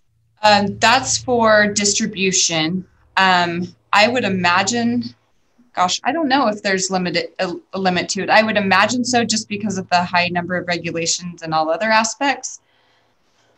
So your understanding would be that notwithstanding the fact that it's a permitted use, that distribution is a permitted use in this zone, that we couldn't have another applicant come in and apply to be in this zone unless the state either increased the quota or one of the existing permits was relinquished and issued to a new provider. Is that your understanding? Correct, because this change is only requesting to be ancillary to an existing dispensary. There would have to be another dispensary permit released, and then it would have to be in a FZ1 zone, and then they would also need be requesting distribution ancillary to that permit. So it's kind of a few steps due to that regulation. that's helpful to what I was trying to understand. Thank you. Yeah.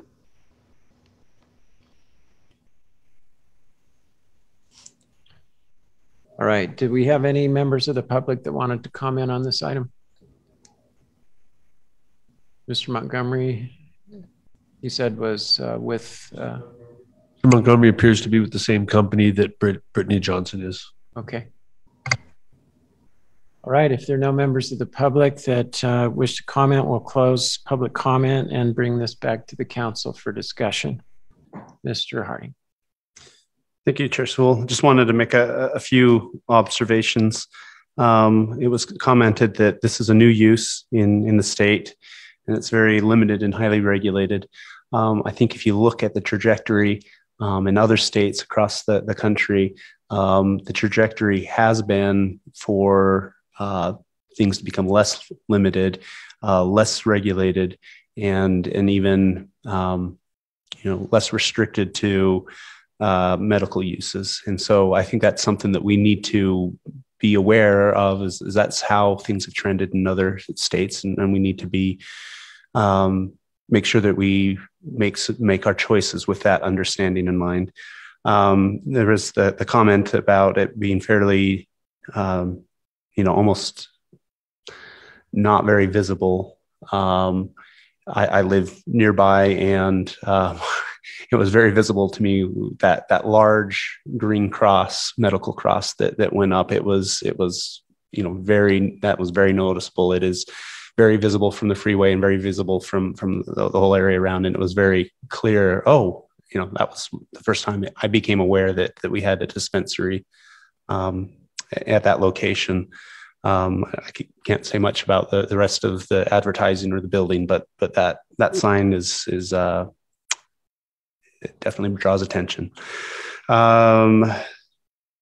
Since in the past 2 weeks since we continued it, there has been, I thought, some very helpful further discussion talking about the three separate stages of medical cannabis, being cultivation, production, and distribution, and where those should be allowed in the city. I think we made some quick decisions when we were up against some state deadlines, and we did that. But I think with the further discussion, I think there's been some more nuanced thought about the best locations for those to be permitted.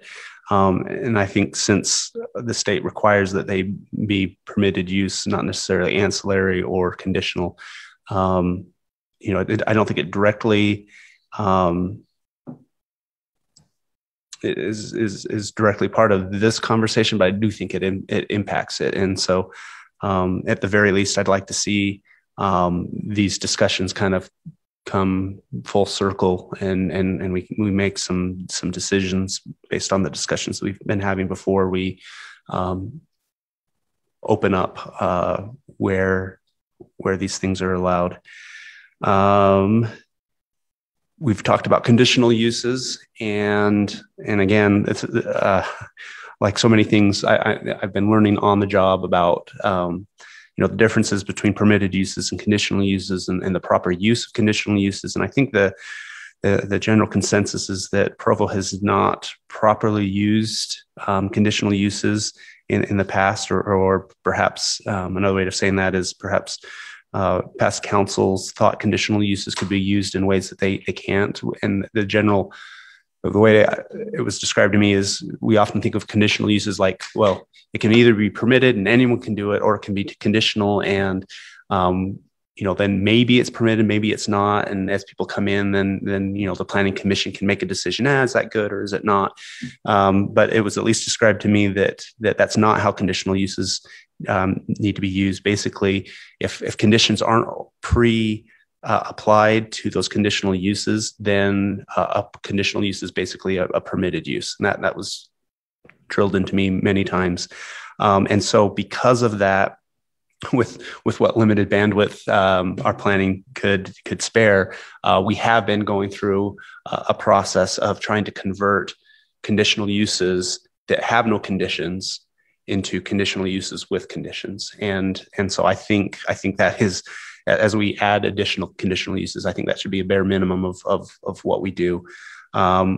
Since then, I've heard some comments that I think may be a little bit more nuanced than my understanding. And if there are conditional uses that don't have conditions, that perhaps there's certain hardships or certain negative impacts that if that possibly could allow a conditional use not to be allowed, but only if there can be no other way to address those negative impacts or something like that. But my understanding, and if planning wants to correct me, I'm happy for a discussion on this. But my understanding is pretty much you need to have those conditions pre-listed if you're going to, if a conditional use is going to really behave any different than a permitted use. I think there's the discussion about are there limits, number of permits that the state will issue or whatever. I'd love a little more clarity on that before I'm asked to make this final decision on this. And then just here's my thought, my general approach to this is with some other items we've talked about letting other communities lead out. I think with all of kind of the questions and possible outcomes of this, I'd be happy on this probably more than anything else to let other communities lead out. I think we had a general approach, which was, to try to not make Provo. We really want to be business friendly in a lot of things, but at least in the area of medical cannabis, we didn't want to make Provo very attractive and become kind of a hub of activity for that. And I think that's a prudent approach, and I think we should continue that. I think we should let other communities lead out. We already have a dispensary. It sounds like one of two in Utah County. I'm not interested in, at least until other questions have been answered, I'm not interested in making Provo a more attractive place for other components or further components of medical cannabis. Thank you, Councilor Ellsworth. I appreciate that comprehensive perspective on this use. And unfortunately, my opinion is not as nuanced, but Mr. Harding did touch on the big green sign, which honestly is maybe my biggest heartburn with this use. When I see that sign and I'm driving down I-15, it does not signal to me that this is a good place to get off the freeway, that it's a family-friendly interchange, or it's a safe place to get gas or to get lost. There's just these connotations with that kind of sign that's at a gateway to our city, that's really representing our city in some way. And so my hope is that as this use moves forward, that we would consider the signage and how that reflects on our community, because it's very noticeable, and I just don't think it signals to all those who pass on I-15 every day what kind of community we are. And I think that we could do better by that interchange if we had different signage, cleaner signage. And this is totally subjective, but I just think we could do better at signaling what kind of community we are. Thank you.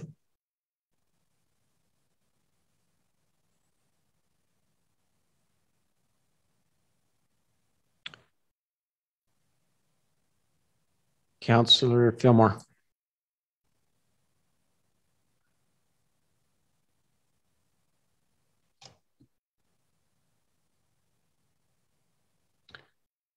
We can't hear you, Councilor Fillmore. I'm sorry. There we go. I say I'd like to ask a couple of questions of the applicant if she is still online.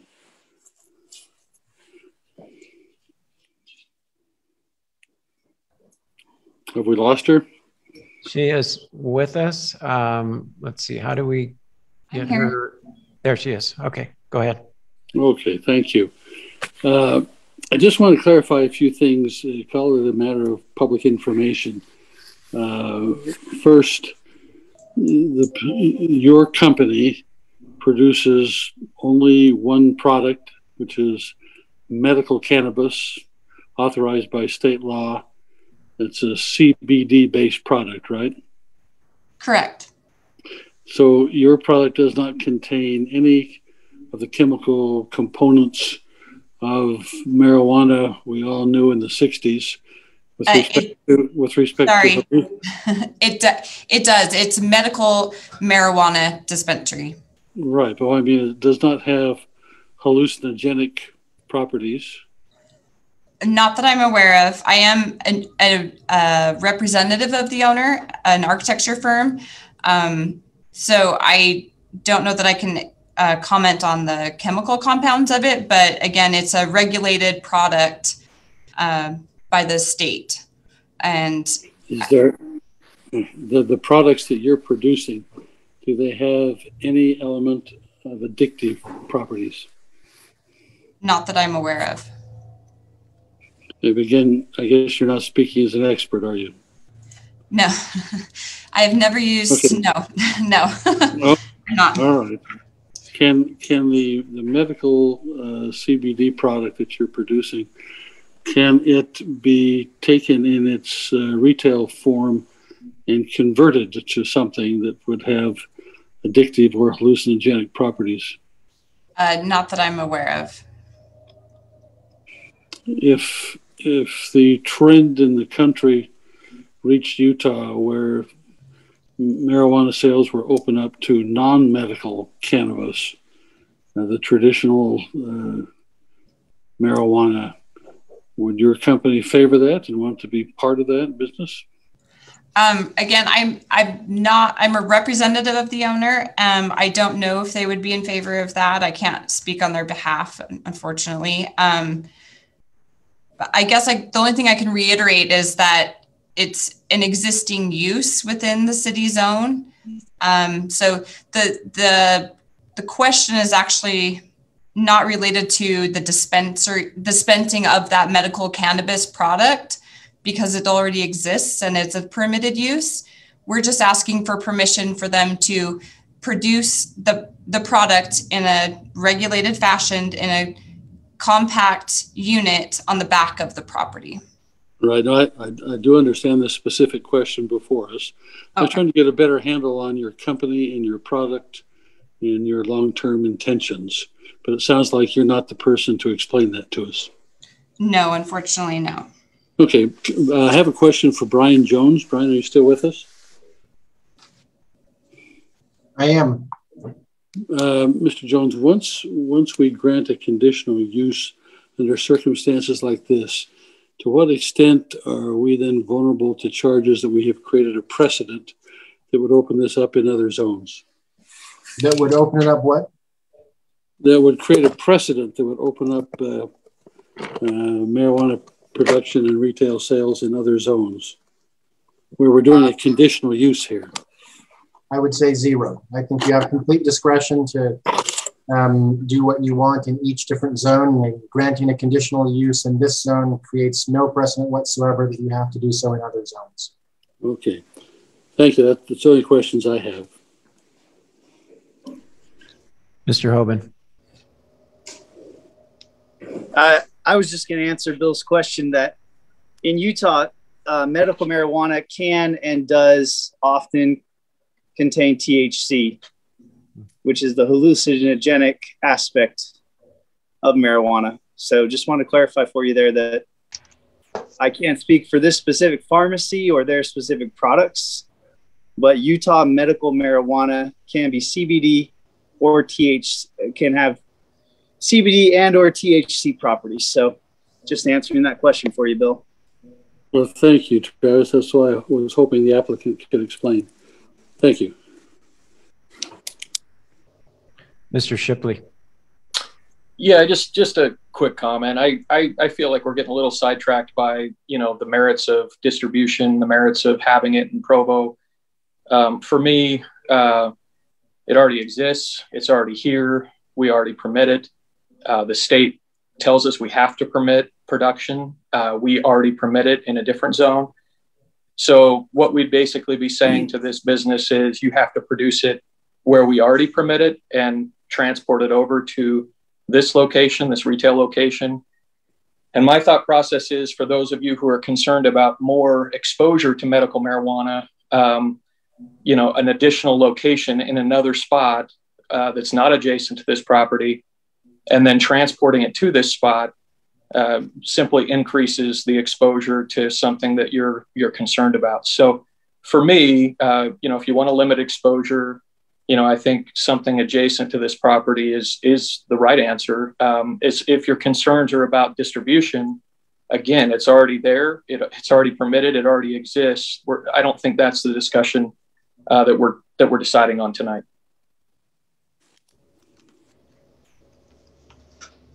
Mr. Hanley.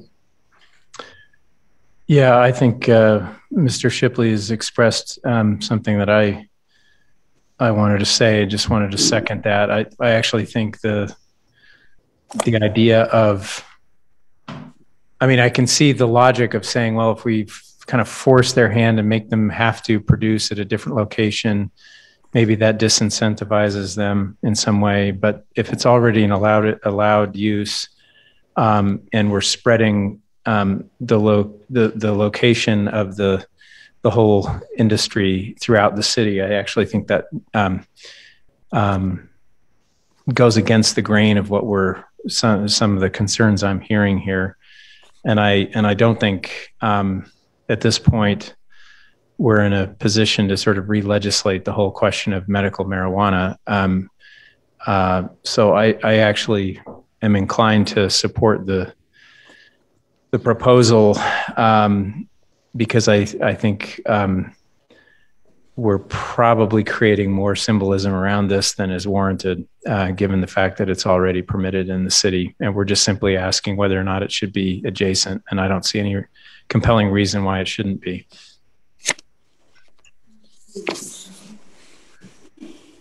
All right, I think I'll make a comment as well.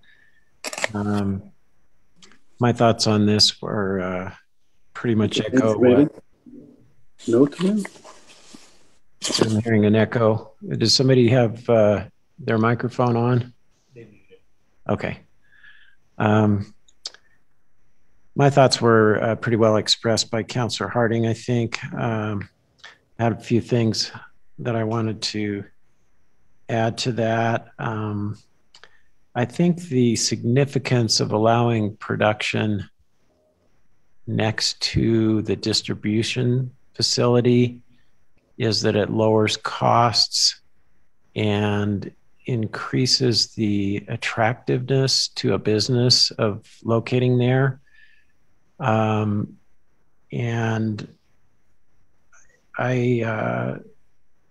my concern about medical marijuana, and I didn't know a lot about it until the last few weeks, I've learned a little about it. It does include both can include both THC and CBD and in varying amounts. And one thing that really concerns me is that the FDA has looked at how to classify cannabis a number of times over the last few decades. And each time it's been brought to them, they have made a conscious decision to keep cannabis as a Schedule I drug, which is in the same category as heroin and other drugs that are considered to have relatively low medical value and high potential for abuse. I think we're probably trending toward finding more valid and legitimate medical uses, and I don't discount those. I'm sure they are valuable, but just for me personally, I'd rather err if I'm going to err on the side of being cautious with encouraging, even in a small way, by lowering cost, a drug that production of a drug here that has a high potential for abuse. So that's why I'm not inclined to support this. Councilor Harding. Thank you. I appreciate Councilor Handley and Councilor Shipley for articulating those thoughts. And I don't think it's an unreasonable position to take. I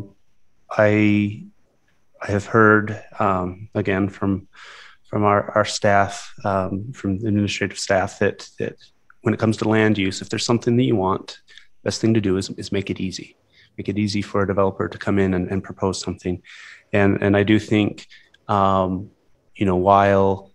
I think, particularly if we were to pass this tonight, we're not making production, we're not changing the areas that already allow for production, so it's already allowed. Someone could come in and do a production facility in Provo. That's already allowed. We're not, that's not the question tonight. But the question tonight is, by granting this proposal, are we making it easier? And if we make it easier, are we making Provo more attractive for businesses to come in to do this? And it sounds like there are two distribution facilities in all of the county, and Provo now has one of them. So it's allowed in a lot of places in Utah County, but at least for now, while it's limited, not all of the places where it's allowed will it occur, and places that make it easy make themselves more attractive for the location of these businesses. If we allow these further discussions about the proper place to meet the state requirements to allow these uses, if we allow those to come to completion, and if we go back and look at what kind of conditions we want to put on this conditional use, and if there aren't any conditions, then let's just make it a permitted use. Still ancillary though. If it gets to that point, and those discussions come to a conclusion, I think that's a much better time to vote on it. So even if people are supportive in general of the idea of having production as an ancillary use to where it's being distributed, I would ask that we at least continue this to allow these questions, the questions of limits that Mr. Jones asked, and there were some tentative answers, but they weren't very sure. The question of what conditions should be on that conditional use, and then finally, if we want to revisit which zones we currently allow the different 3 stages in, if we could allow those to come to completion, I'd really appreciate that, and I feel like we could make a more informed decision at that point. Councilor Fillmore. I very much appreciate the thoughtful comments from you, Chair Sewell, and from Mr. Harding, and just want to go on record as supporting your point of view. I think there's no rush to this, and Provo doesn't need to lead out on this particular issue. Councilor Shipley. Yeah, I just, in response to Councilor Harding's request to answer some questions, I just wonder if the satisfactory answers or any different kind of answer on any of those questions would change support, or whether or not still vote no. And if that's the case, and maybe just ask that of the folks who are going to vote no at this point without those answers, would those answers change your vote, first of all? And if the answer is no, then I think we should vote one way or the other and either approve or decline this tonight, with the idea that I think those answers still should be reached. I don't want to, discount that. I think, it's something we could continue to learn and work on with an up or down vote tonight. But again, I don't know that we should delay this for answers that won't change whether or not we're going to approve or deny it. So I just wonder that of the folks who are in that camp, if any of those answers would, would help them support it, or if it just is still going to be a no either way. Mr. Jones. Yeah, as a follow-on to that, I would just say, I brought up the question about the quotas and the limited permits because I thought that was relevant to some comments that were made 2 weeks ago. But as a follow-on to Mr. Shipley's point, I would say, in considering the answer to his question and considering whether more information about quotas and limits would change your opinion, I think it's important to recognize that even if those quotas and limits are something that would make you feel comfortable right now, they can change at any time, and you have no control over whether they change or not. So, thank you, Mr. Jones. Let's see, just want to kind of follow our round robin. Are there any other second comments before we move back to Mr. Harding for a third?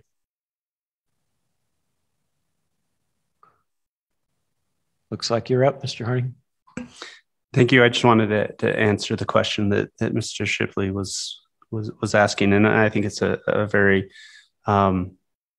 important question. I do appreciate it. I'm a pretty strong no at this point, but and so the point is well taken. But as an example, we've looked at is freeway industrial really the best place for to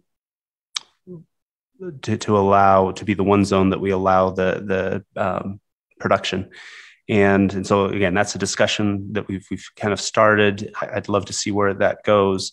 But as an example, if by making the freeway industrial not the zone that production is allowed, and if we could make the freeway one where it's allowed but still ancillary, if that satisfied the state, then I think I would vote in favor of that. And I think there's a lot of, I already see Mr. Jones's hand up, and so maybe he already knows that answer, but it seemed to me that maybe we would have to look into that a little bit more, but maybe he's already done that. But that is an example, and and only one way.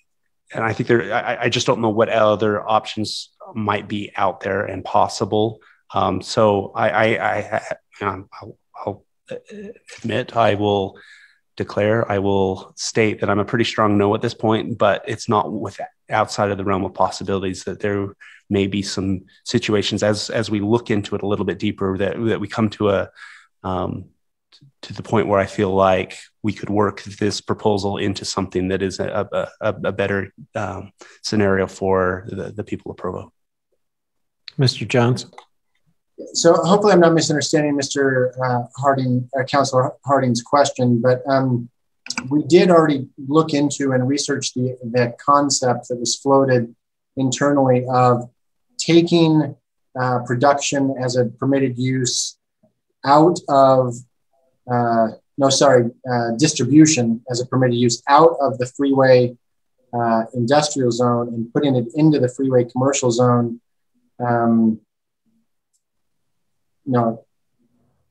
Production. Sorry, I'm getting the name. Production. Taking it out of freeway industrial and putting it into freeway commercial as a permitted use rather than a conditional use. The problem is the state statute refers specifically to industrial zones, of which freeway commercial is not one.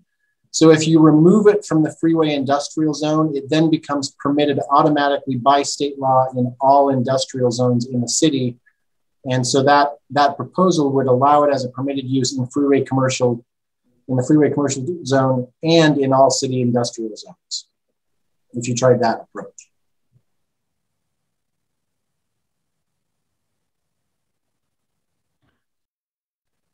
Is there any further discussion on the item?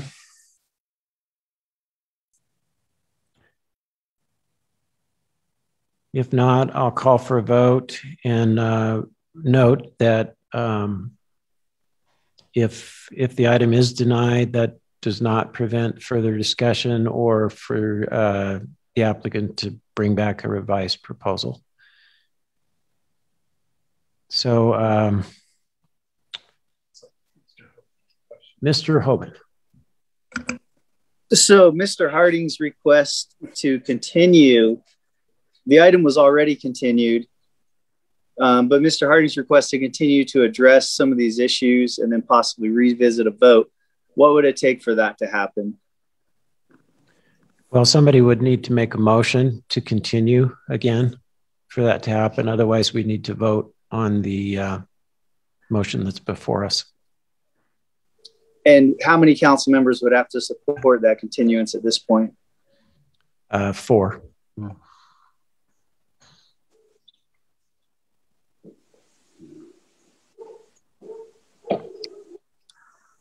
So, Mr. Harding, do you have a desire to make that motion or not?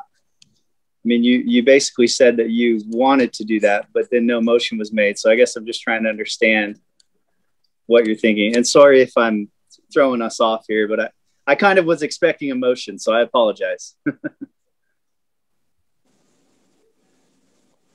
you want to respond, Mr. Harding? I wish I knew exactly what I wanted to do.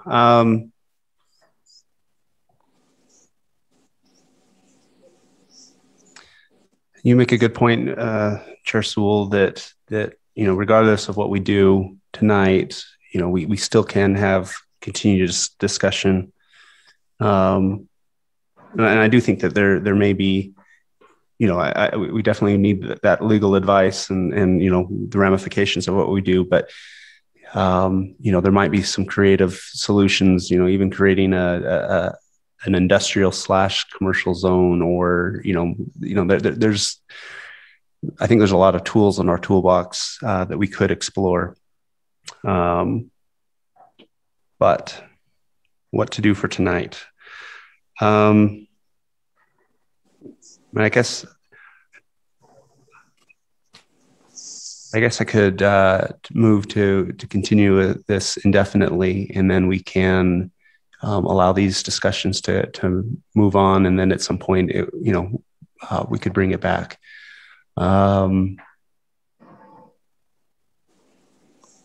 Or we could just vote on it tonight. I don't feel strongly. And I see another hand up. So if someone else is more decisive than me, I'll definitely yield the floor. But otherwise, we can come back and I'll make a motion. All right. The floor is yielded to Councilor Henley. Yeah, I'm just speaking obviously for myself. I don't feel strongly enough about this that it warrants extended discussion. I think we should just vote up or down. I think the longer we drag this out, the more symbolic it gets. And I just think it's a simple request. It doesn't look to me like it's likely to pass. And I think if there's issues we can address later, that's fine, but I'm not going to vote to extend this. I think I feel the same as Councilor Henley. I think it would vote, and it's to do, I think, any of the things that you were suggesting as possibilities, Councilor Henley. I think we'd have to deny this, right? To get to those. So I guess unless there's further discussion, let's see which way it goes. All right, I'll call for a vote. Councilor Shipley. Yes. Councilor Ellsworth. Yes. Councilor Fillmore. No. Councilor Hoban. No. Councilor Hanley. Yes. Councilor Harding. Yes. I'm sorry. No.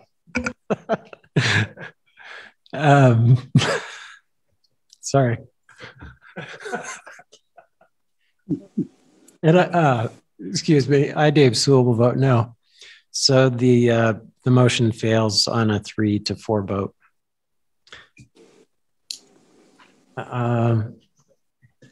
Our last item was continued in advance. So unless there is any objection, we will adjourn the meeting by unanimous consent. Thank you.